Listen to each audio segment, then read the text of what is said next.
Bonjour, vous écoutez Pause Report, le podcast qui décrypte et analyse chaque semaine l'actualité de la voile de compétition en compagnie des meilleurs experts.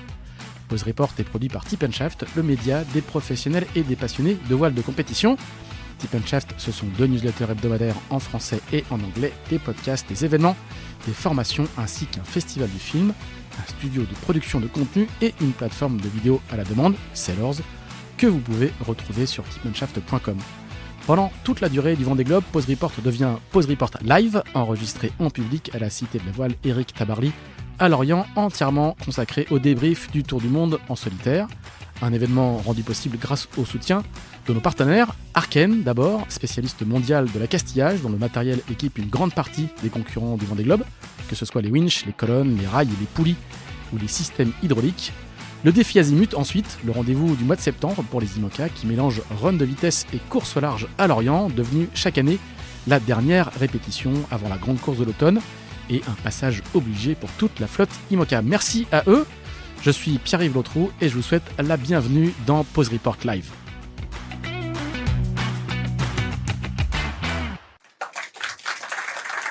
Bonjour à toutes et bonjour à tous, bienvenue dans ce 4e épisode de Pause Report Live, enregistré ce lundi 2 décembre depuis l'auditorium de la Cité de la Voile Éric Tabarly à Lorient en public avec le soutien de nos partenaires Arken et le défi Azimut. Chaque semaine, pendant toute la durée du Vendée Globe, c'est ici que l'on explique, qu'on décortique, qu'on décrypte et qu'on analyse ce qu'il s'est passé sur la course en compagnie de nos consultantes et de nos consultants du soir.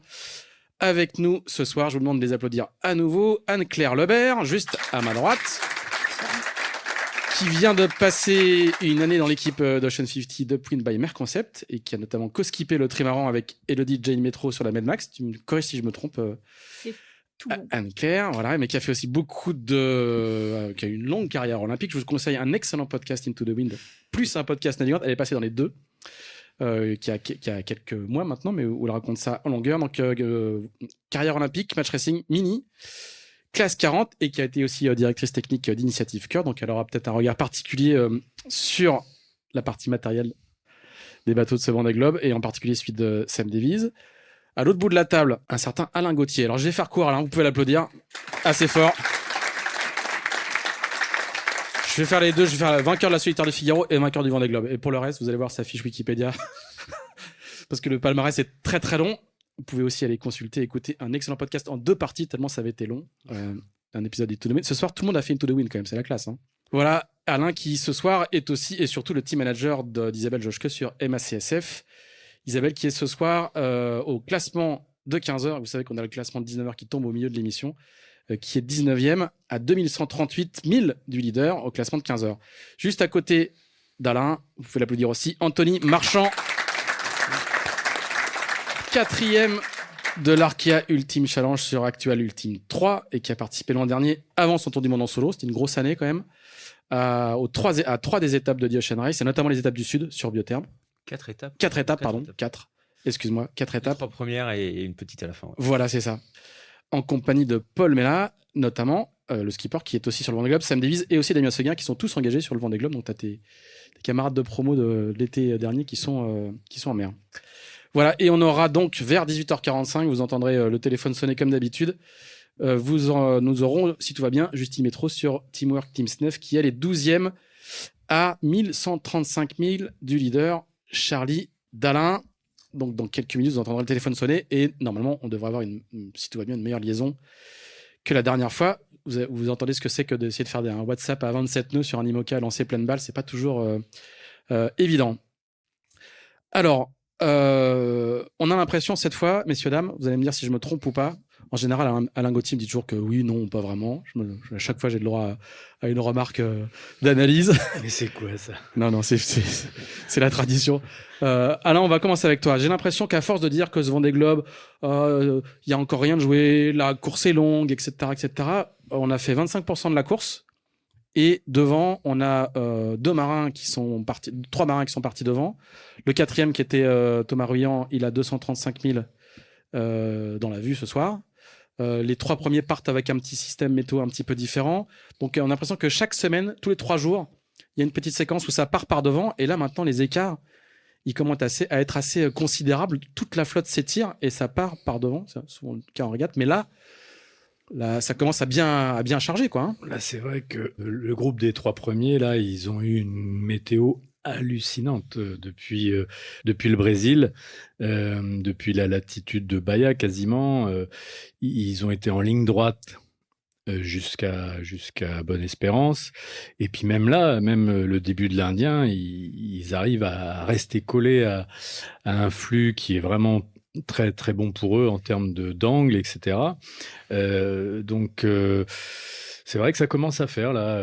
Après la suite, c'est vrai qu'il y a de l'incertitude, mais qui sait s'ils pouvaient, par un peu de chance, se passer en avant d'une grosse dépression qui arrive sur les Kerguelen, là, il ferait un bon break. Donc, c'est vrai que c'est quand même une bonne... pour les 3, là, c'est un mini break.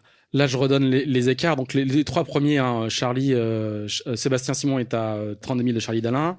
Yon Richaum est à 63 000 de Charlie Dalin. Et hop, Thomas Ruyant, c'est déjà 287 000. Et quasiment entre 30 et 45 degrés d'angle différents sur la route. Jérémy Bayou, lui, il est à 473 000. Nicolas Luneven à 488. Donc 500 000, ça fait une bonne journée de NAF quand même. Hein. Oui, et puis c'est surtout que ça va encore augmenter parce que Jérémy est dans une situation compliquée. Donc, il va devoir attendre qu'il y ait un système météo qui le rattrape. Donc, les écarts vont faire que augmenter. Ça va dépendre un peu des choix des 3 premiers sur leur tendance. Est-ce qu'ils vont remonter au nord ou pas par rapport à ce système météo qui va être compliqué à gérer? Mais est-ce qu'ils seront suffisamment en avance pour ne pas avoir à remonter nord? Si c'est le cas, là, les écarts vont vraiment être impressionnants. Voilà, parce que là, et je continue, hein, Bestevan, il est à 654 000, Goodchild à 660 000, Paul Mella à 882, Sam Davies à 1270, Boris Herman à 1308. Ça s'est vraiment étiré tout le long de la fête. Et surtout, on a l'impression qu'il n'y a pas eu de grands coups. Je m'adresse à Anne-Claire et à Anto aussi. Il n'y a pas eu de grands coups tactiques. C'est vraiment la vitesse pure des premiers et leur capacité à accrocher les systèmes météo. C'est une course folle devant. Et puis, au fur et à mesure, ils sautent tous les uns après les autres en n'arrivant plus à suivre la vitesse au rythme. Ouais, c'est vrai que cette petite dépression qu'ils ont eue dans l'Atlantique Sud, ça a été un bon beau toboggan pour les premiers. Je crois que dans le groupe de tête, c'est Paul Meillat qui a réussi in extremis à rester dans... C'était le dernier à monter dans le wagon. Ouais. Voilà, à monter dans ce wagon-là. Et forcément, l'élastique s'est tendu. Après, ça arrive souvent que ça se tend et puis ça revient. Voilà, les systèmes météo peuvent être assez radicales. Hein. Je me souviens sur l'étape du Sud, sur The Ocean Race, où c'était Holcim qui était vraiment loin devant et il a eu un mur anticyclonique devant lui et il avait plusieurs jours d'avance et on a réussi à leur coller. Donc au final, rien n'est fait. Mais là, en tout cas, c'est vrai que avec la suite, là, pour les 3 premiers en tout cas, s'ils ont l'air de tout faire pour rester devant la prochaine petite dépression, ça peut faire mal. Est-ce que le jeu aussi, c'est pas un jeu, hein, mais est-ce que le jeu des records, et en tout cas la capacité à... ils ont pris les records les uns après les autres. Sébastien Simon a collé un 615 000 qui est quand même assez impressionnant. Et le fait que devant, on ne veuille jamais en laisser partir un, il y en a jamais un qui a été raisonnable, quoi. Ils sont toujours, oui, c'est le moment de checker les bateaux, oui, c'est le moment de... on va pas tenir Yon Richaum, on va pas tenir ce rythme-là très très longtemps. Et puis en fait, ce rythme-là, pour l'instant, ils le tiennent, quoi. Ouais, je pense qu'ils sont en effet le fait d'être 3 ou 4 devant, en sachant très bien que s'ils lâchent, ils perdent le système météo. Je pense que ça les a vraiment incités à pousser les machines. Et puis j'ai l'impression qu'ils ont quand même pas eu beaucoup de mer, donc ce qui a permis d'aller très très vite en ligne droite. Donc c'est aussi le record, c'est en ligne droite. Donc là ils ont pas fait d'écart de route, donc c'était propice à faire tomber les records. Mais c'est vrai que c'est impressionnant de voir à quelle vitesse ils ont carburé et puis pendant plusieurs jours. Donc après là on voit quand même que Thomas il a peut-être été s'est dit qu'il allait être un petit peu raisonnable rapide sur un de ses dernières vacations. On voyait qu'il hésitait déjà à partir dans le nord. Voilà, les 3 autres ils sont pas décidés à aller dans le nord. Je pense que c'est vraiment, c'est pas forcément le vent qui est dangereux pour les IMOCA ou pour les bateaux, c'est vraiment l'état de la mer. Et c'est vrai, je pense que dès qu'il y a moins de 3,50 m de mer sur les IMOCA, tu peux essayer d'aller vite, tu peux faire des bord-corps, peu importe la force du vent, de 20 à 35 nœuds. Et par contre, je pense qu'il y a une hauteur de mer à plus de 3,50 m, 4 mètres, 5 mètres, et peut-être 6 mètres, comme ils auront peut-être dans les prochains jours. Et là, la manière de naviguer sera complètement différente et les vitesses moyennes vont forcément chuter dans ces phases-là. Et je pense pas qu'il cherchait absolument à battre des records. Hein. C'est simplement non, bien sûr, que mais c'était juste pour dire. C'était vraiment important de rester tout à dans ce système-là. Et quand on voit le temps qu'ils font entre Bahia et puis on est proche de Hidek, hein, du trophée Jules Verne. Ah oui. Ah oui, on a quelques heures près, on est proche de Hidek qui avait fait un tour plus grand. Eux, ils ont été en ligne droite et à des vitesses vraiment hallucinantes pour des monocoques.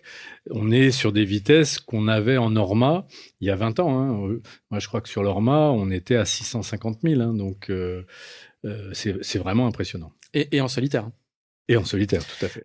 Oui, les records, ils expliquent tous qu'ils le font. C'est plus une opportunité qui se présente et peut-être qu'ils abattent d'1 ou 2 degrés pour faire le record. Mais ce que je voulais dire, c'est que il y a souvent quand même un décalage entre le discours du il faut être raisonnable, on ne tiendra pas ce rythme-là sur la course tout le temps. Et puis en fait, pris dans la cavalcade, il y en a rarement un qui accepte de lever le pied.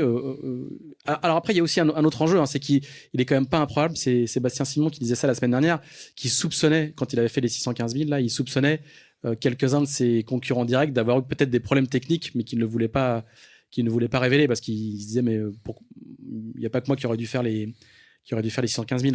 Peut-être que la montée au nord de Thomas Ruyant et sa décélération est peut-être, c'est pas forcément des gros problèmes, mais peut-être des problèmes qui handicapent temporairement, quoi.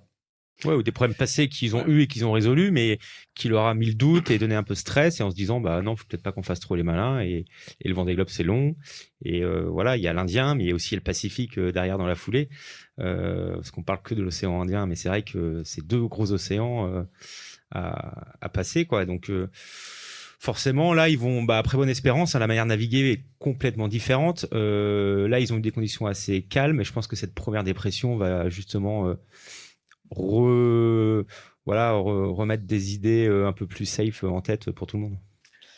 Ouais, parce que là, le risque, c'est qu'ils sont partis à 3 à fond. Bon, je leur souhaite que les 3 arrivent au bout, mais ça peut être ça aussi le risque de se retrouver dans ce genre de paquet où personne ne lâche et bon, à voir, on va les suivre.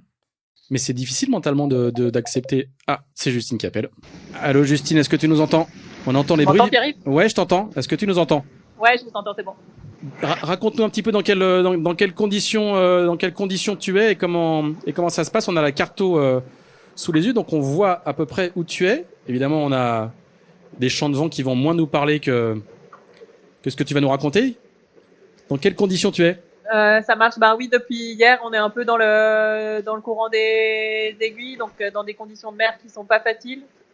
Voilà, là, il y a le jour qui est en train de tomber chez nous, donc les conditions sont assez variées. Il y a des gros passages de nuages, donc on a entre 20 et un peu plus de 30 nœuds par moment.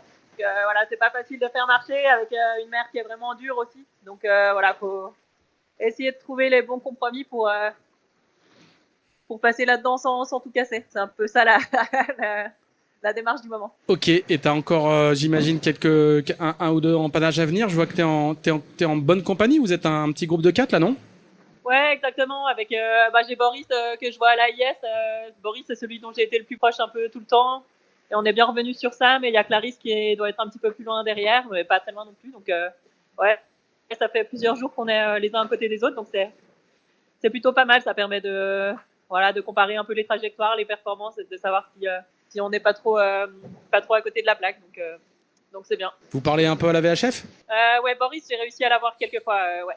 Boris, il est passé, il a croisé un demi-mille derrière moi une fois et 3000 derrière une autre fois. Donc voilà, à chaque fois on s'est happé. Donc ouais, à ce moment-là, quand tu es aussi proche, tu sais que tu arriveras à voir l'autre à la VHF.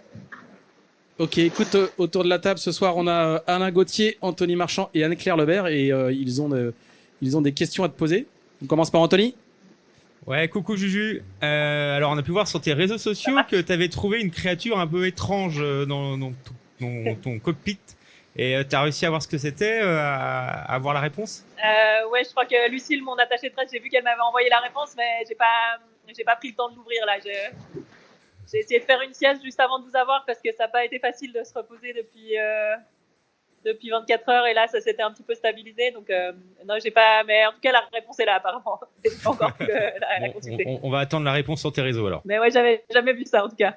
Ouais, exactement. Ouais, Justine, c'est Alain. Donc, on sait que tu as perdu une voile. Est-ce que psychologiquement, tu vas naviguer un peu différemment, sachant que tu as, entre guillemets, une voile en moins, et donc automatiquement, la route est encore longue. Donc, est-ce que tu vas peut-être assurer un peu plus sur les autres voiles que tu as à bord? Ouais, avec la voile que j'ai perdue, j'avais pas l'impression d'avoir pris des risques, mais du coup, ça fait effectivement se dire qu'on veut pas se permettre d'en perdre une autre. Donc, voilà, effectivement, j'ai essayé de faire attention. Vu que j'ai perdu mon J0, j'ai dû naviguer pas mal, soit sous masthead, soit sous pro.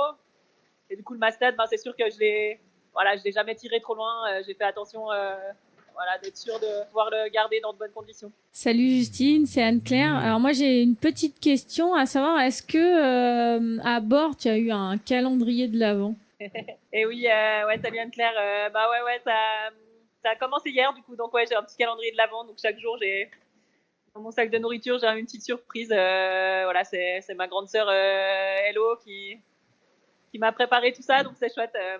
Avec des petits messages des proches, des amis, des petites surprises. Donc c'est super sympa. Et en plus, ça va m'accompagner dans la période qui va pas forcément être facile dans tout ce mois à peu près dans les mers du Sud. Donc c'est sympa d'avoir une petite surprise tous les matins au sortir de la nuit. Même pas du chocolat suisse dans le calendrier de l'Avent alors? Oui, il y a un petit chocolat aussi tous les jours, un petit chocolat Villard. Et du chocolat, j'en ai reçu pas mal aussi. J'ai un ami chocolatier qui m'a glissé des plaques à bord, donc j'ai du super bon chocolat pour toute la course, donc ça c'est top. J'ai une bonne réserve de fromage et de chocolat, ça c'est en ordre. Je respecte les critères suisses sur ce Vendée Globe. Bon, et ça va ou bien? Oui, ça va bien. Ouais, ça va bien. Je pense qu'on a tous hâte, tout le petit groupe qu'on est là, de sortir un peu de ces conditions de mer qui sont vraiment pas très agréables. Mais voilà, sinon le moral est bon. Je suis plutôt contente de l'état global du bateau, en tout cas du tour que j'ai pu faire avant de toucher les vents plus forts. Donc le moral est bon, et puis du coup on rentre un peu plus en mode essayer de faire les choses bien, de prendre soin du bateau, de faire les changements de voile assez tôt. Ouais, peut-être un peu dans un mode un petit peu différent de ce qu'on a fait jusque-là. Et c'est ta combienième fois dans le Sud? Du coup, c'est vraiment le Cap de Bonne-Espérance, c'est la 3e fois que je le passe. Ça va être mon 2e vrai Sud, parce que je suis venue il y a 2 ans avec Eleven Hour quand on a fait la grande étape Calais de Cape Town au Brésil. Et puis par contre, l'édition que j'avais fait avec Bongfeng, j'ai pas fait le Sud, et l'édition que j'ai fait avec STA, j'étais allée que jusqu'en Nouvelle-Zélande, donc j'avais pas fait la partie Nouvelle-Zélande-Brésil. C'est déjà pas mal. C'est effectivement, du coup, c'est déjà pas mal. En tout cas, c'est chouette de pouvoir venir ici il y a 2 ans avec Eleven Hour. Ça donne une bonne idée de comment ça va se passer, comment un peu gérer aussi sur les grands foilers. Et puis par contre, du coup, c'était la première fois là dans l'après-midi où je passais le cap de Bonne-Espérance en solo. Donc c'est chouette. Justine, ça fait déjà 3 semaines que la course est partie. Est-ce que tu as vu le temps passer? Je dirais ouais, quand même. Oui, ça a quand même été dense tout le début de course. Bien sûr, le temps passe vite, mais en même temps, tu te rends compte que chaque jour est bien rempli. Il y a plein de choses qui se sont passées. Il y a déjà eu effectivement plein d'événements. Donc je dirais que effectivement, ça fait 3 semaines qu'on est parti. Ça me paraît pas ni plus long ni plus court, mais chaque journée en IMOCA, c'est quand même selon les conditions, c'est quand même assez exigeant. Donc et par contre, je crois que moi, mon maximum, c'était 22 jours en solo. Donc là, je commence à dépasser ça aussi un peu ces jours. Est-ce que le fait d'être avec le petit groupe, tu penses que c'est un avantage pour se pousser, ou ça peut être un inconvénient? Est-ce que tu peux nous parler de ça pour les gens qui te regardent de la terre? Ouais, je dirais ça peut être un peu à double tranchant. Des fois, t'aimerais pas être un peu dans ton coin et prendre vraiment ton rythme, etc. Après, justement, là, je trouve qu'on est à l'AIS, on se croise de temps en temps voilà, de savoir un peu si ta stratégie correspond à celle que les autres imaginent aussi, ou est-ce que tu as été une vitesse correcte par rapport aux autres ou pas. Donc là, je dirais que vu la proximité qu'on a, c'est plutôt pas mal. Ça se permet de s'étalonner sans que ce soit trop pesant, comme ça peut être des fois d'avoir vraiment tout le temps un bateau à côté. Ouais, donc je dirais que c'est plutôt positif. Voilà, ça aide à se caler et en performance et en stratégie. Justine, est-ce que là sur la course vous êtes déjà en petits groupes, hein, il y a plusieurs petits groupes tout au long de la course. Est-ce que tu regardes beaucoup ce qui se passe devant et le rythme qu'a réussi à imprimer les groupes devant, ou est-ce que maintenant tu es en mode je fais ma course avec mon groupe? Non, je regarde quand même un peu ce qui se passe devant, mais après voilà, une fois que je suis sortie un peu de mon avarie de J0, voilà, je me suis, de toute manière, les autres étaient vraiment devant à ce moment-là. Donc voilà, moi je me suis dit qu'il fallait que je me concentre, voilà, sur ma stratégie, sur mon bateau. De toute manière, justement, il y a tellement d'écart qu'on n'est plus dans les mêmes, voilà, on n'est plus vraiment dans les mêmes systèmes, etc. Donc voilà, ça vaut pas trop le coup de regarder devant. Typiquement, je les route pas, je route pas ceux derrière. Voilà, je me concentre sur le fait d'essayer de bien fonctionner moi et bien faire fonctionner mon bateau. Ouais. Mais par contre, c'est sûr que voilà, ça a été impressionnant le rythme qu'ils ont réussi à tenir là pendant une semaine et sans que personne ait d'avarie, voilà, avec des bateaux qui ont l'air d'avoir bien tenu le coup. Donc ouais, c'est vrai que ça c'était impressionnant en tout cas. Et petite question, on a vu il y a quelques jours ou hier que tu avais anticipé pas mal la rentrée du vent en installant le J4, en faisant le check du bateau, et tu sens que la course change de mode vraiment et que ça part sur le signe de l'anticipation. Ah, plus de raison. Elle est sur messagerie. Ok, même s'il n'est pas là, on peut l'applaudir parce que c'est toujours assez. C'est toujours assez étonnant. Cette voix, c'est clair, elle avait une bonne voix d'ailleurs. J'ai trouvé qu'elle était assez. Elle avait l'air. Elle est vraiment impressionnante. Justine, c'est vraiment une femme qui est solide. Enfin, tu sens qu'elle est elle a une grosse expérience et puis elle est vraiment solide, quoi. Ouais, puis le début, elle a un bateau 2020. De 2020, hein, elle a un bateau d'ancienne génération, mais elle avait réussi à tenir. Elle fait partie de ceux qui ont été décrochés petit à petit, mais elle a réussi à tenir le rythme longtemps. Ah voilà. Désolé, je vous avais perdu. Pas de souci, on va pas t'embêter très longtemps non plus. Hein. Si la nuit tombe, il va bientôt falloir que tu te prépares pour la nuit. Oui, moi je suis déjà préparée. J'ai pas grand chose à faire de spécial. Il y a quelqu'un dans la salle qui a dit je suis en pyjama. Ah ouais? Non, je suis en tiré et je pense que je vais dormir en pantalon tiré et en bottes pour être prête si besoin, ouais. On s'en doute un peu. C'est quoi, juste pour dernière question et puis on te laisse tranquille. C'est quoi le scénario météo pour toi? Le courant des aiguilles va encore t'impacter en termes d'état de la mer assez longtemps? Ou est-ce que t'en es bientôt sorti? Encore une dizaine d'heures, je dirais. Après, le vent va mollir aussi, donc ça va nous simplifier un petit peu la vie. On a encore du vent fort normalement, mais c'est assez variable.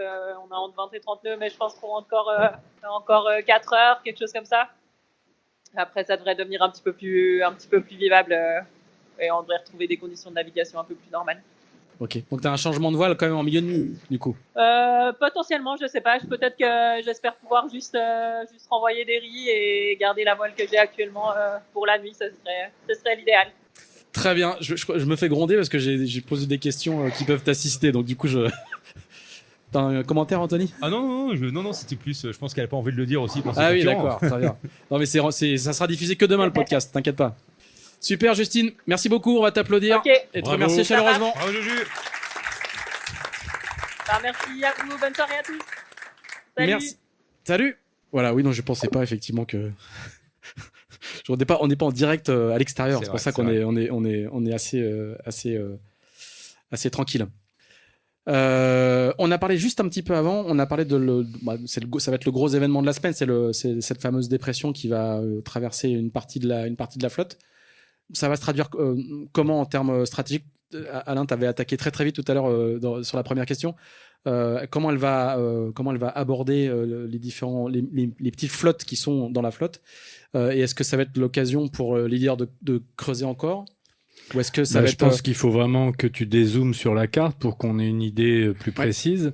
Parce que en fait, tout le J'actualise, à monde n'a chaque fois, il y a pas, toujours quelqu'un qui dit à 19h, faut actualiser. tout le monde n'a pas le même système, hein, donc clairement, voilà, on parle plus du tout d'une météo bien précise. Là, il faut parler de trois endroits différents, je dirais, puisque tu as les leaders, et puis tu as le groupe avec justement Sam Davis et Justine, et puis derrière, tu as le groupe Jean Le Cam, Isabelle, voilà, donc c'est complètement des systèmes différents.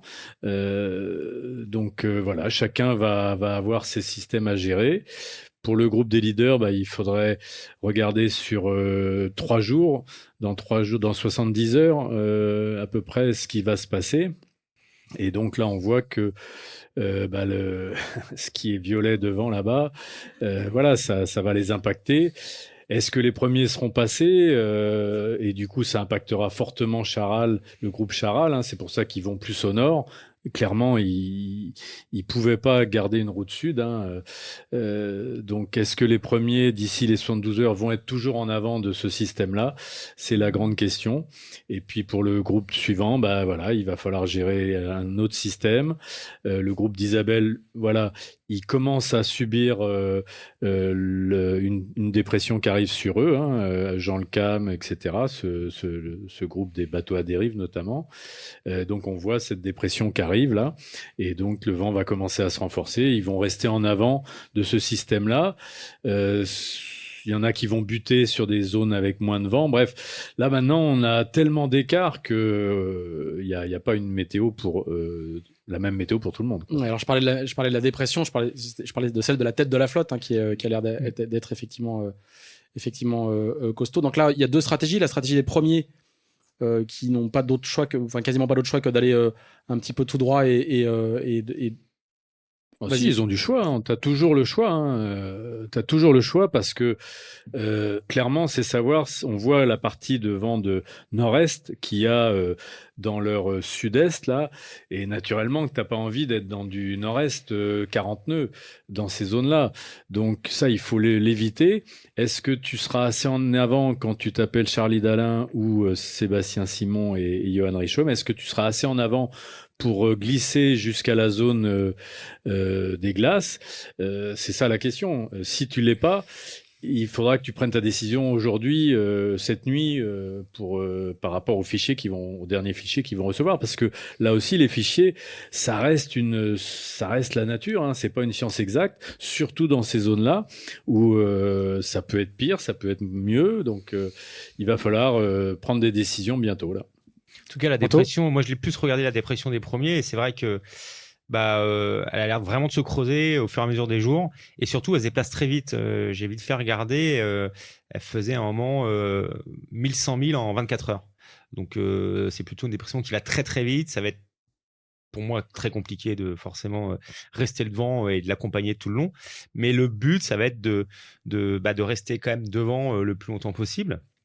Parce que surtout de l'autre côté de la dépression, la mer, elle est vraiment, quand il y a le sud-ouest qui rentre, la mer est vraiment croisée et vraiment dégueulasse. Et surtout que elle se creuse et il y a de la mer fort, quasiment 10 mètres de mer, je crois, de houle, avec une période de 13 secondes qui est pas très élevée, 13 secondes pour les mers du sud. Donc là, je pense que ils sont en train d'essayer de jauger là où va se déplacer et où ils veulent être où ils veulent se positionner dans 3-4 jours. Je pense que c'est ça leur but en tout cas. Tout à l'heure, Alain, je faisais plutôt allusion au fait que le groupe qui est derrière, qui est décroché, a déjà, avec l'angle de vent qu'il a déjà choisi de partir vers le nord, alors que devant, ils sont encore en route directe sur la route, justement. Ils ont encore le choix, c'est-à-dire qu'ils peuvent encore attendre un petit peu. Le groupe de Charal pouvait pas, vu où ils étaient, ils n'avaient pas le choix. Ils pouvaient pas rester dans le sud. Donc, Charlie et sa bande, ils ont encore le choix et je pense qu'on va bientôt les voir peut-être infléchir leur route par rapport aux décisions qu'ils auront prises. Et déjà, sur la carte, sur le classement 19, on voit que Johan Richomme a mis un peu plus de nord dans sa route, à moins que ce soit déjà l'angle de vent qui l'oblige à faire ça. Et on voit déjà que leurs trajectoires sont plus tout à fait les mêmes entre le groupe Sébastien Simon et Charlie Dalin, les deux de devant. Johan, il a un petit minimum dans son nord là, oui, qui l'enquiquine, je pense. Ouais. Et Et voilà. Ça se joue pas à grand chose, hein, parce que ça joue pas à grand chose. Et je pense que là où il est, sa situation, elle est peut-être pas forcément très, très, très agréable. Surtout que là, on voit qu'il a une vitesse très faible. Hein. Il est à 7,6, Ouais. c'est ça? Il a pris une trentaine de milles par rapport au classement Voilà, précédent. donc je sais pas trop ce qui se passe pour lui exactement en direction de vent, mais ça n'a pas l'air d'être très simple. Bah, on voit qu'il est dans une zone qui est, excusez-moi du terme, merdique, parce que voilà, il est au portant, mais il pourrait se retrouver au près si ça se décalait un petit peu. Donc c'est une zone où ça va pas être simple à gérer. Ouais. Ouais, alors qu'on voit que les autres Anne-Claire sont encore dans un flux hyper intéressant, donc ils ont pas trop de raison d'infléchir encore leur route pour l'instant. C'est vrai que Johan, on peut pas trop savoir si c'est en effet un choix réel ou voilà une gestion de cette zone, quoi. Ouais, et puis on voit, enfin, encore une fois, ça se joue à pas grand-chose. Il était au sud de la flotte encore il y a quelques jours. Il a remonté progressivement et puis c'est reparti. C'est parti, ça continue à partir vite devant entre Sébastien Simon et Charles Hédin. Alors là, j'ai Justine qui m'a envoyé la fiche Wikipédia de la chose bizarre que. Ah. Voilà, donc c'est un Docima fascicularis. C'est une espèce de crustacé pédonculé de la famille des Lepadidae. Voilà pour la petite info, ça ne nous avance pas à grand chose, mais en tout cas, il n'y a pas de quoi. C'est très important comme. Et donc, on avait l'hypothèse que ça soit une tortue, hein, avec Anne-Claire et son fils qui est là. On lui dit que ça pourrait être une tortue, mais donc ça n'est pas une tortue, c'est un crustacé. Ok. Bon, ça ressemble à des pousse-pieds, en fait, quoi. Un petit mot sur Sébastien Simon, deuxième, très grosse course depuis le début. Surprise, pas surprise? Oui, enfin pour ma part, c'est un peu une surprise parce que voilà, il a pas eu une préparation si facile que ça. Par rapport à des projets qui sont bien équipés, entre guillemets, financièrement, avec du temps. Lui, il a cassé un mât sur une course. Bref, c'est une vertèbre aussi, en même temps. Voilà. Donc, Seb, il n'a pas fini son Vendée Globe il y a 4 ans, donc il n'a pas l'expérience non plus d'un Vendée Globe par rapport à un Dalin. Mais impressionnant, vraiment, pas d'état d'âme. Bon, on connaît le Lascar, hein, on sait qu'il lâche rien. Et donc, il a été impressionnant en termes de vitesse, mais aussi en termes de stratégie. Donc oui, c'est clairement, il n'était pas dans les 5 favoris. Il faisait partie du entre guillemets deuxième groupe très proche, hein, avec les Yannick Bestaven, avec les Sam Davis, avec tout ce monde-là. Mais je dirais qu'il est entre guillemets, si je peux me permettre, un peu à la place de Boris Herrmann. Boris Herrmann, on pensait l'attendre là, et on a Seb Simon. C'est ça qui est la magie du sport. Anne-Claire, Anthony? Ouais, et puis je pense que le bateau de Seb Simon, c'est vraiment un bateau qui a été fait pour l'équipage, qui a été fait pour The Ocean Race, pour vraiment tirer dessus fortement. Et dans les mers du Sud, j'imagine que c'est aussi un peu un avantage. Voilà, il y a des bateaux. Enfin, c'est toujours rassurant d'avoir un bateau qui a fait le tour du monde et qui a pas eu de gros problèmes de structure dans les mers du Sud et en équipage en tirant dessus. Et je pense que voilà, ça rassure Seb Simon plus que d'autres qui ont des bateaux très très récents et qui n'ont pas navigué sur ces eaux-là. Et forcément, voilà, ça le fait peut-être tirer un peu plus que les autres dessus sur la machine. Ouais, je partage complètement l'avis d'Anthony. Je pense que le fait que ce soit un bateau éprouvé, même s'il n'a pas eu beaucoup de temps de préparation, ça a quand même sauvé sa préparation, je pense, ce choix de bateau. Et puis, Sébastien, c'est quelqu'un qui est quand même qui a gagné la Solitaire du Figaro. On sait que c'est un super régatier. C'est un très bon. Je pense qu'il aime beaucoup aussi le solo. Et là, je pense que c'est un format qui lui va bien. Après, il faut qu'il tienne jusqu'au bout, quoi. Les 615 000 en 24 heures, ça vous a surpris ou ça vous surprend pas? Un bateau comme ça et un marin comme ça. Alors en plus, il a expliqué qu'il lui semblait qu'il avait trouvé quelque chose, qu'il avait même lui-même surpris, un réglage, enfin un combo de voile et de réglage du pilote et du bateau qui avait marché. Et puis le double foil aussi sur son bateau, ça a l'air de très bien fonctionner. On a pu le voir sur quelques images. Qu'est-ce que t'appelles le double foil? Y a beaucoup d'IMOCA qui mettent le foil au vent aussi dans l'eau. Voilà. Donc les deux foils tous les bateaux de la nouvelle génération. Quasiment. Ouais, alors je sais pas, peut-être, je sais pas s'ils le font tous. En tout cas, les Verdiers, ils ont l'air de forcément le faire à chaque fois. Après, parce que sur le papier, il faut rentrer le foil au vent, en théorie. En théorie, oui, pour le préserver, mais en même temps, ça fait du RM en poids au vent. Et puis, on se rend compte que ça stabilise quand même pas mal le bateau. En tout cas, on l'a fait pendant la Volvo avec Biotherm. On a commencé à le faire et ça avait vraiment changé complètement le bateau. Donc voilà, et ça a l'air d'aller vite. C'est peut-être son réglage justement qui parlait de ça. Je crois que c'est plutôt sur un réglage de voile. Je pense que une combinaison de voile. voile. Une combinaison de voiles, et c'est vrai que c'est toujours impressionnant de voir 600 000. Alors, l'avantage, c'est qu'ils n'ont pas eu d'empannage, pas du tout de manœuvre. Ligne droite, mais vraiment très droite. Donc, ça, c'est favorable au record. C'est faire une Francis Joyon, ça s'appelle maintenant. Voilà, et donc, ça aide. Maintenant, c'est vrai qu'il avait l'air d'avoir 2 riz, je crois.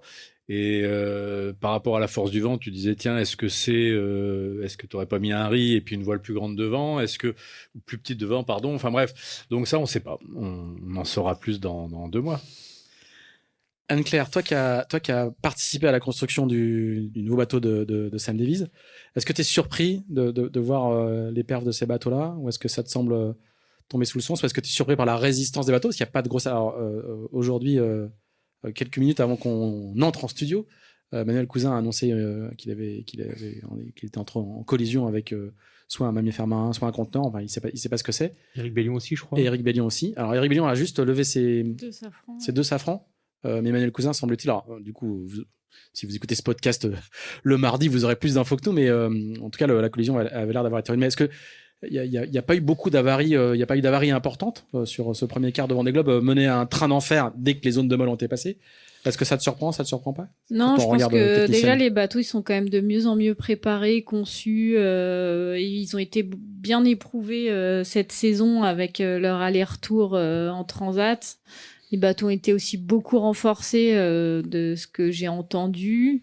Donc ça aide aussi à être plus fiable. Il y a aussi une partie des bateaux qui ont déjà fait Ocean Race, donc ils sont déjà passés par là, donc ils ont déjà eu des avaries. Donc tout ça, ça fait aussi une flotte, je pense, beaucoup plus éprouvée. Et au-delà de ça, je pense aussi qu'ils sont partis dans des conditions assez clémentes.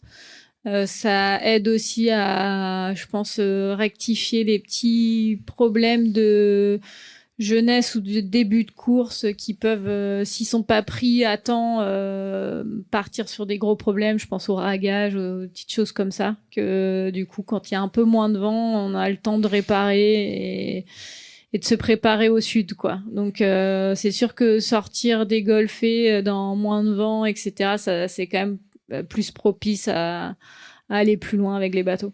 C'est sûr qu'une dépression dans le golfe de Gascogne, pour le départ, avec un front à aller chercher auprès, ça fait souvent beaucoup de dégâts, parce que tu passes 3 semaines au village, t'es pas encore marinisé, et puis voilà, tu peux vite te faire cueillir, et souvent ça fait beaucoup de dégâts, et là ils ont vraiment des conditions parfaites, et ça se sentait le jour du départ qu'ils étaient assez cool, assez relax, et je pense que les conditions de toute la première partie, c'était vraiment en faveur pour éviter pas mal de casses, quoi. C'est une mise en pression progressive, quoi. Bah ouais, après c'est là où il faut, je pense qu'ils vont être prudents, et Justine elle l'a dit aussi, c'est que là ils vont prendre du vent, de la mer, chose que peut-être ils ont moins eu que d'habitude en préparation, donc je pense qu'en effet le compromis d'y aller un peu plus prudemment est vraisemblablement une bonne chose. Bon, après, voilà, concernant Sam, elle était rentrée en collision avec un ovni à cet endroit-là précisément. Donc là, ça a l'air de bien se passer. C'est un endroit où il y a quand même pas mal de trafic, pas mal de mammifères, pas mal de choses dans l'eau. Donc là, ils sont contraints aussi, ils passent dans une zone où potentiellement, et là c'est un manque de chance, ils peuvent rentrer en collision avec pas mal de choses. Donc, D'ailleurs, Anto, tu me corriges si je me trompe, mais je pense que le large de l'Afrique du Sud là, a été une zone interdite sur l'Arca Ultime Challenge, non? Vous aviez pas Oui, ouais, c'était une... Justement, parce qu'il y a beaucoup de trafic animal. Ouais, il y a beaucoup de trafic maritime, et surtout aussi des migrations de baleines juste en face de l'Afrique du Sud, Capton où on les voit même de la terre, on les voit passer, immigrer, donc c'est assez joli. Donc pour éviter tout risque de collision, on a eu une zone qui allait très sud, hein, qui nous faisait faire aller très sud, interdite à la navigation pour nous. Et là, il n'en a jamais été question, Alain, sur ce Vendée Globe-là? Ah, je suis pas dans la direction de course, hein. Non, mais il y a pu y avoir des échanges, je sais bien, mais il y a pu y avoir des échanges avec les équipes. Il y a eu des zones différentes. Dans les Açores, on a vu le Ouais. Cap-Vert. Sur l'Afrique du Sud, je suis pas au courant non, de projets de zones interdites. Anne-Claire, on reste une seconde avec toi. Tu as longtemps travaillé avec Sam Davies. Comment tu analyses cette première partie de Tour du Monde pour elle? Je pense qu'elle est. Alors c'est vrai elle a montré quand même sur les premières courses enfin les courses de la début de saison, elle était vraiment dans le match avec notamment un podium en solitaire, ce qui était quand même quelque chose qu'elle n'avait pas fait depuis très longtemps. Donc elle a un bateau qui est quand même dernière génération, oui et non, parce que c'est un sister ship d'un bateau de 2020. Ça reste quand même un bon bateau avec des nouveaux foils. Je pense que c'est un peu comme Boris. Je pense qu'on l'attendait un peu plus devant. J'ai l'impression que l'un et l'autre, ils sont partis peut-être plus calmement que les autres, j'ai envie de dire. Et du coup, c'est vrai que comme ça part par devant, moi, j'ai le sentiment quand même depuis le début de cette course que les premiers, ils étaient déjà dans le match et devant très vite, et que comme souvent dans beaucoup de courses, on voit que ça finit par partir par devant et par payer d'être devant. Donc voilà, j'ai l'impression que ceux qui sont partis un peu plus cool peut-être, voilà, là ils payent un peu plus cher le début de course. Elle est dans les 10, hein. Ouais, elle est dans les 10 et puis. Oui, c'est bien, hein. Enfin, ça reste bien. Hein. Sam Davies, mais c'est un très bon marin aussi pour avoir fait le sud avec elle. Oui. Je pense qu'elle on va la revoir un peu naviguer différemment et d'une belle manière dans le gros temps, dans les grosses dépressions de l'Indien et du Pacifique, et je pense qu'elle peut faire de belles choses. Hein. Pour l'avoir vu gérer un bateau, un IMOCA et voilà, gérer la question des risques, voilà, comment attaquer, ralentir, réparer le bateau, prendre soin du bateau, de la machine, prendre soin d'elle aussi. Et je pense qu'elle va nous faire un beau sud en tout cas. Ah bah ça c'est sûr que c'est un excellent marin d'exception et avec beaucoup d'expérience, et c'est vrai que c'est aussi voilà, on s'arrête là à l'heure actuelle, mais elle s'est montré que c'est un bon diesel, donc je suis assez j'ai analysé le début de course qu'il y a maintenant, mais je partage l'opinion d'Anthony. Je pense qu'elle peut très largement revenir fort parce qu'elle a pas peur, quoi. Et moi, quand je soulignais qu'elle était dans les 10, c'est parce qu'elle ne l'a pas toujours été. Elle est plutôt, elle ne fait que gagner des places depuis le départ, où elle a longtemps été vraiment en queue de peloton. Toute la première partie de la course, c'était beaucoup plus. Queue de peloton, faut pas exagérer non plus. Non, les deux premiers jours, elle était pas bien, hein. Elle était pas du tout à sa place. Et qu'après, là, il y a quand même deux pelotons, un peloton foiler et un peloton non foiler. Et justement, alors, parle-nous un petit peu de ta skipper, d'Isabelle Joschke sur MSCSF. Comment tu juges ce début de course? Comment elle est? Tu dois l'avoir en contact régulièrement. Comment ça se passe pour elle? Non, je l'ai pas beaucoup en contact parce que c'est vrai que maintenant avec les nouvelles règles, on sait plus trop ce qu'on peut dire, etc. Donc Isabelle n'est pas une grande communicante entre guillemets vers l'équipe, hein. Donc pas de bonnes nouvelles en règle générale. Donc on se satisfait de cette situation et vraiment voilà, on préfère ça que de l'avoir trop souvent sur WhatsApp parce que ça voudrait dire qu'il y a beaucoup de problèmes. Donc non, elle est professionnelle, elle dessine beaucoup de M comme MACSF. Donc ça c'est un contrat qu'elle a. Tu l'as déjà fait ça là, non? Tu l'as déjà utilisé, non? Ah non. Tu viens de la trouver. Bah, c'est joli tous ces M là. Non, elle l'a dit elle-même, hein, elle a eu un début de course compliqué. Par rapport à il y a 4 ans où ça avait été le cas aussi, mais pour d'autres raisons. Là, elle s'est mis peut-être trop de pression, elle a trop manœuvré dans le golfe, alors qu'elle n'a pas navigué assez simple, des choix de voile, etc. Et elle s'est un peu cramée. Et puis il y a eu une petite erreur, on ne sait pas exactement ce qui s'est passé, mais elle a perdu son petit Genaker au Cap Finistère. Et comme Justine, là, ce dont on parlait tout à l'heure, je pense que c'est un problème parce que c'est un peu comme un défenseur au foot qui prend un carton jaune au bout de 3 minutes de match. Il sait qu'il a 87 minutes à faire avec le coup près d'avoir un carton rouge derrière. Donc, il va pas jouer pareil. Et Isa, je pense que sans son petit Jenaker, elle attaque le Sud différemment.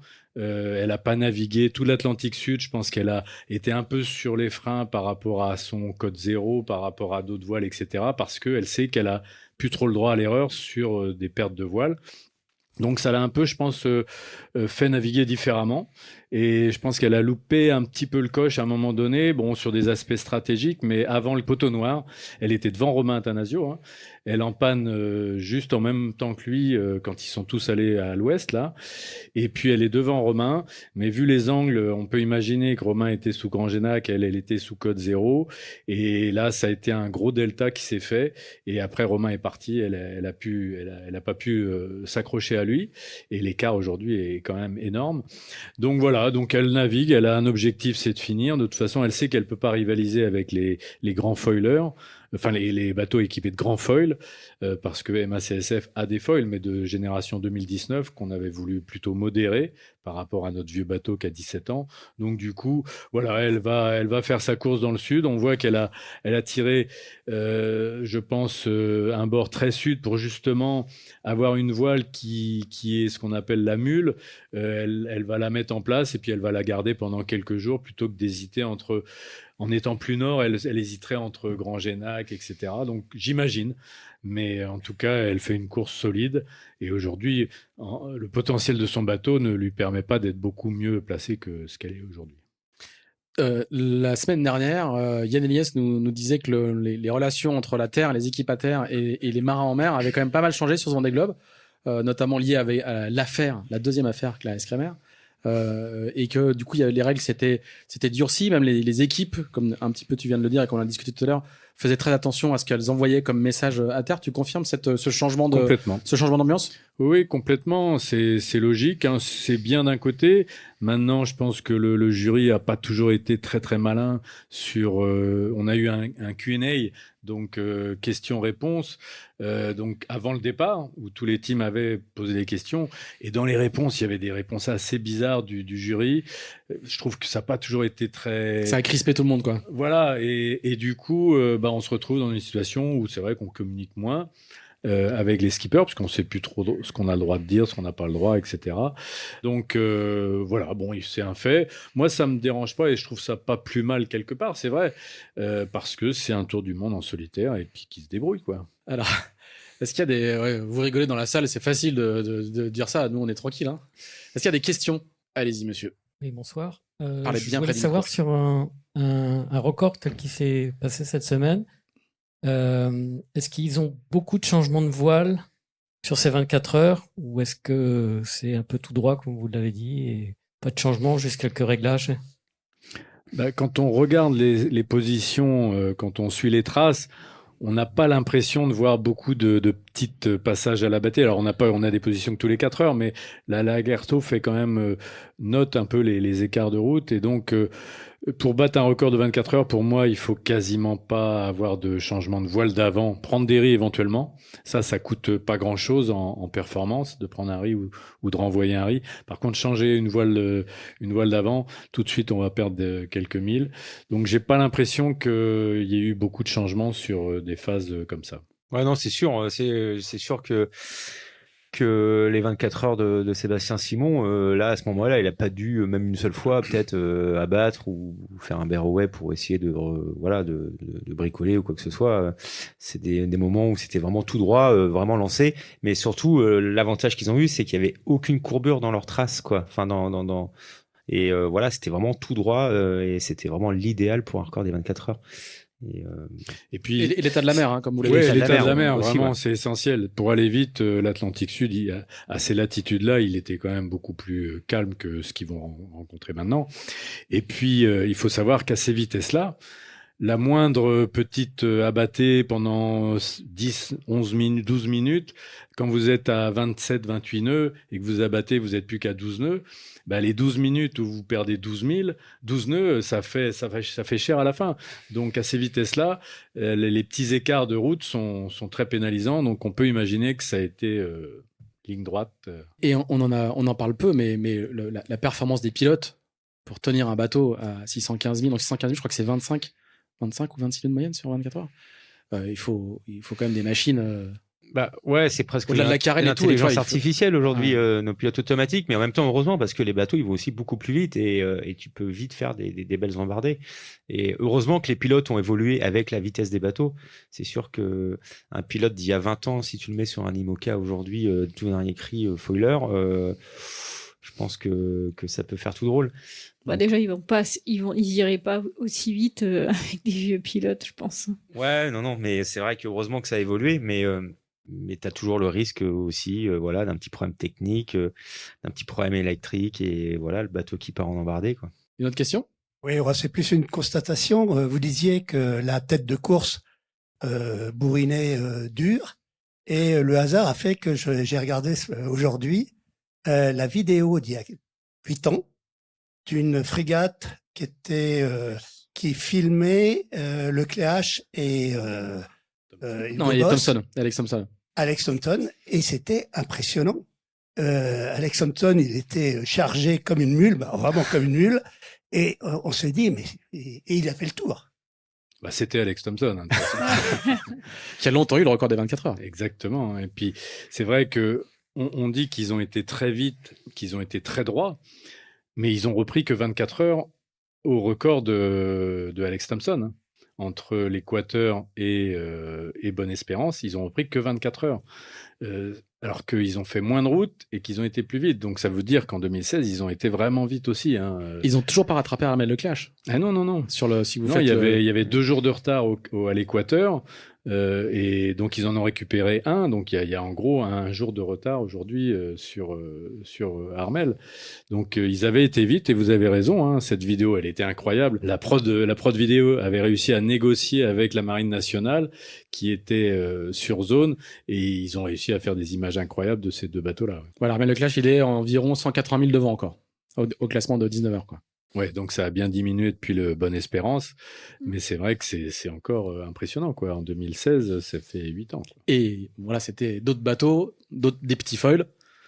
C'était vraiment un autre monde. Alors moi, j'ai une petite question sur dans l'épisode précédent, ou même celui d'avant, pardon, on parlait de l'arrivée dans le Grand Sud et on allait enfin voir qui avait gagné la bataille des concepts architecturaux. Donc, il y avait l'école d'Alain qui dit moi je fais des bateaux pour les transitions, et on a bien vu que dans les phases de transition il allait très très vite, et puis l'école KFC qui dit moi je fais des bateaux pour le Grand Sud avec des carènes et des étraves particulières qui ne vont pas enfourner pour la houle du Grand Sud. Vous pensez que là on va avoir, pour l'instant c'est quand même assez relativement serré, même si là la dernière carène KFC décroche un petit peu, mais vous avez le sentiment que là on va enfin savoir qui a raison du point de vue architectural? Ouais, je sais pas, moi j'ai mon avis. En tout cas, j'aime bien les bateaux qui sont faits pour les mers du Sud. Parce que malgré tout, ils arrivent quand même à aller vite dans des conditions plutôt calmes. On l'a pu voir avec Malaysia.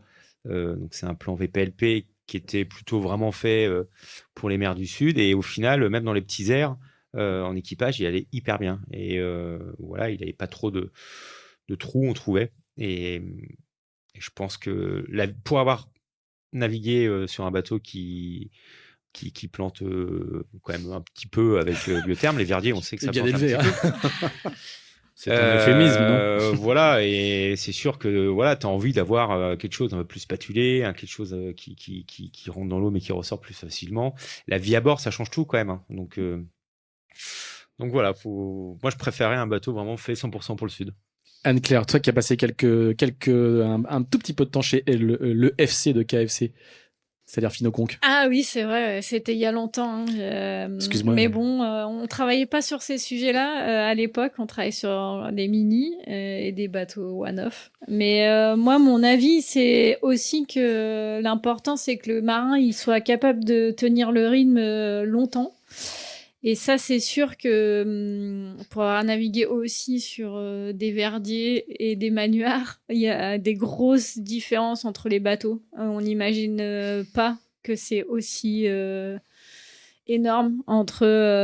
moi, j'ai navigué sur le bateau j'ai fait une transat sur le bateau de Sam et franchement, c'est des bateaux hyper hyper agréable avec des foils qui fonctionnent bien. Alors sûrement pas les plus rapides de la flotte parce que c'est des compromis aussi, mais très marins et je pense que ça permet mine de rien aux marins de rester confiants, reposés, avoir une vie à peu près normale. Et à côté de ça, c'est vrai que moi c'était le bateau qui est encore sur la course, hein, c'est Guyot Environnement. Donc j'ai fait une étape de Ocean Race, justement avec Sébastien Simon.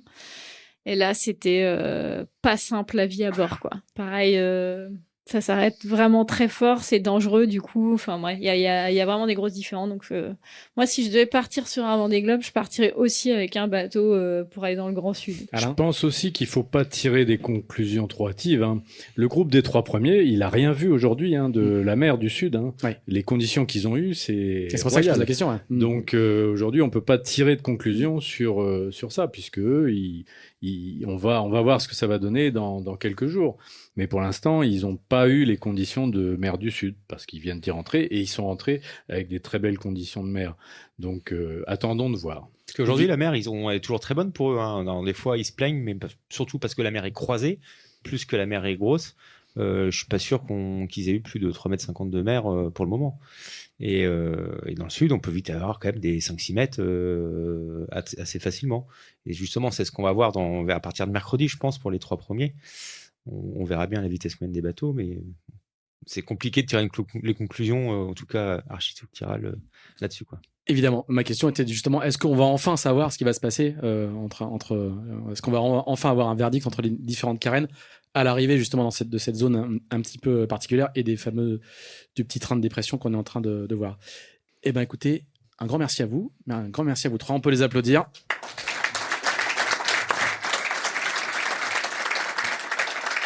Merci à tous. Oh là là. Un grand merci à tous les 3 et merci en particulier à nos partenaires Arken et le Défi Azimut. Merci aussi à toutes les équipes de la Cité de la Voile. Et ce soir, c'était Stéphane qui était à la console. Merci à Hermine et à ses béquilles, donc, du coup, qui est venu faire l'accueil de ce soir, l'équipe de Tip & Shaft. Et puis, merci à vous d'être venus aussi nombreux. On se retrouve lundi à 18h30 pour le prochain enregistrement et dès le mardi pour la diffusion en podcast. Merci, bonne soirée.